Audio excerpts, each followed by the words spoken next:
My name is Brendan Hodak and I am an instructor here at New York Speech Coaching in New York City. Welcome to another one of our component focus videos. Our component focus videos are different than our typical voice breakdown videos. We will not be teaching a specific voice today. In order to imitate any voice, you simply need to figure out 6 components. But many of you have mentioned how certain components give you a bit of a hard time. So we thought it would be best to make videos that specifically focus on one component, giving you some exercises to gain more control over that component. Today's episode will be focused on the soft palate.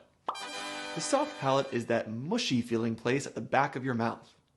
Let's get familiar with the soft palate and all of the other landmarks in the mouth. Begin by touching the tip of your tongue to the top front teeth like this.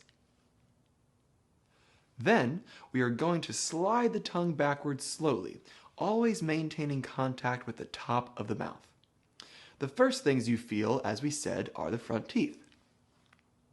Slide that tongue back a little more, and you will feel a bumpy area known as the alveolar ridge. If you're not sure where that is, it's that place where you burn your mouth on pizza. Oh man! Keep that tongue touching the top of the mouth and slide it back a little more. You will feel the tongue all of a sudden go drastically upward, touching something that is very hard. We call that the hard palate. Then if you keep sliding the tongue backward, you will eventually feel it turn all mushy. That is your soft palate. If you look in your mouth, you can see your soft palate. The uvula, or the punching bag in the back of the throat, hangs down from our soft palate. The soft palate can rise and lower. When it does, it acts as a trap door, controlling whether air and sound are directed through the nose or the mouth. Sending sound into the nose will give the voice a brighter quality, while sending it into the mouth will give it a darker and more rounded quality. This component can be difficult to control. We have heard lots of feedback that it is hard to get a sensation of the palate moving. We have some exercises today to help you with that. This exercise we call in and out. There are 4 steps to this exercise. For all 4 steps, keep your jaw relaxedly open. Do not let your mouth close.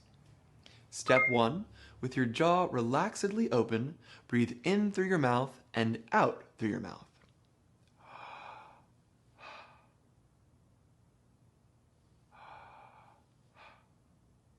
Step 2, with your jaw relaxedly open, breathe in through your nose and out through your nose.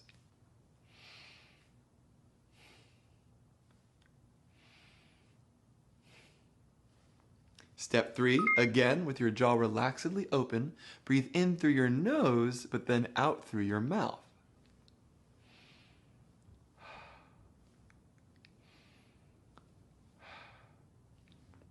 And finally, step 4, with your jaw still relaxedly open, breathe in through your mouth and out through your nose.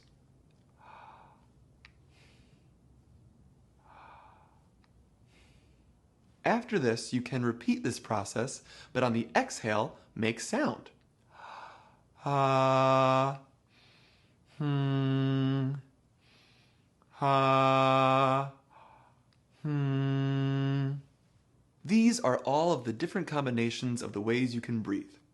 But the big question is, how in the world are you doing that? How did you control which way the air or sound went? You did this by manipulating the soft palate and the back of the tongue. You just didn't even notice. Do the exercise again, but this time while looking into a mirror.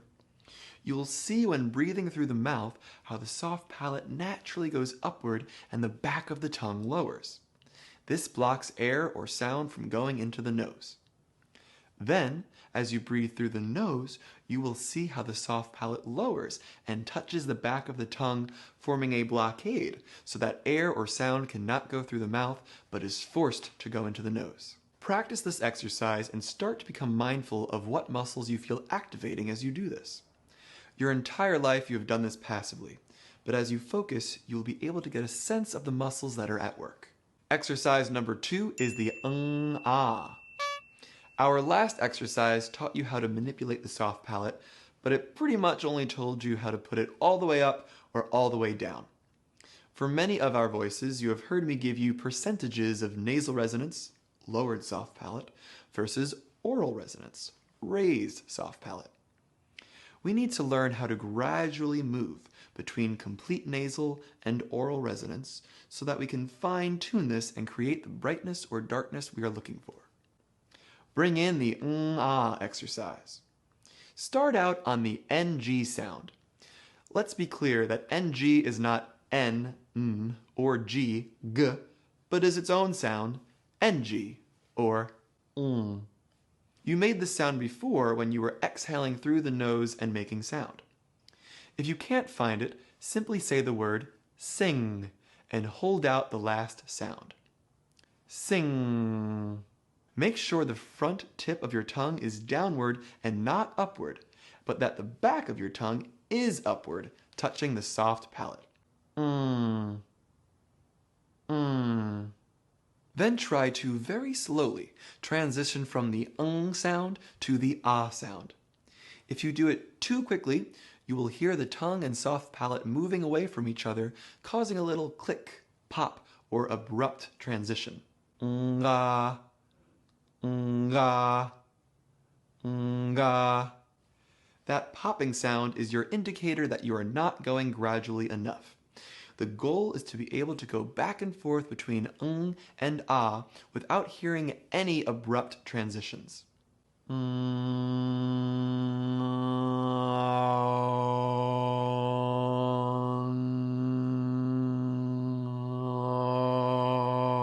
Notice the change in sound quality over the course of the exercise.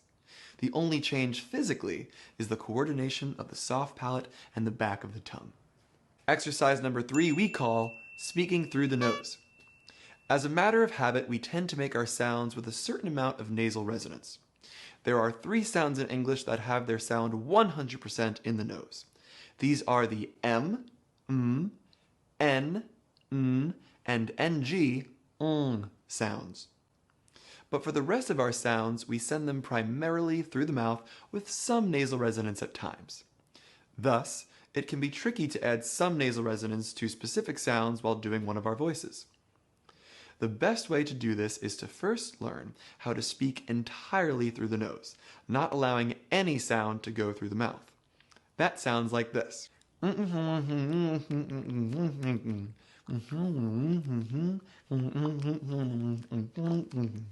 To do this, you will need to first hold out an NG sound. Then see if you can articulate while keeping the back of the tongue and the soft palate fixed. You'll find that on some sounds you will want to raise the palate and drop the tongue a bit, but try not to. Exercise number 4, voice imitation for a raised palate. To speak with a raised palate, there are certain voices we can imitate to help us. Speaking like your nose is clogged. Bob, I'm sick. Bob, my nose is stuffed.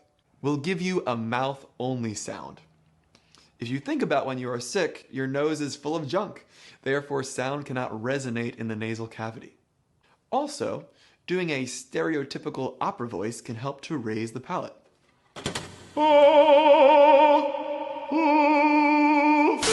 One more exercise. Exercise number 5 we call plosive buildup. There are a few sounds in the English language that we call plosives.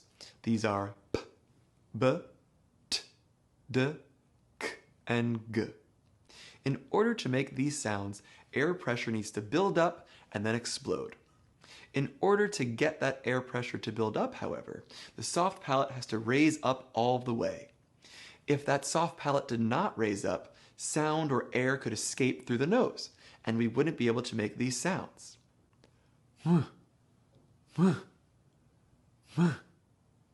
Therefore, one great way to feel the palate raising is to build up air pressure like you're going to do a plosive.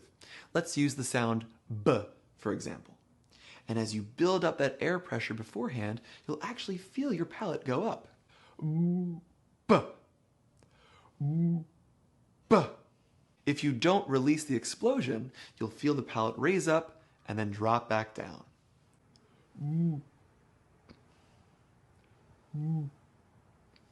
Hopefully these exercises have given you better control over lowering and raising the soft palate.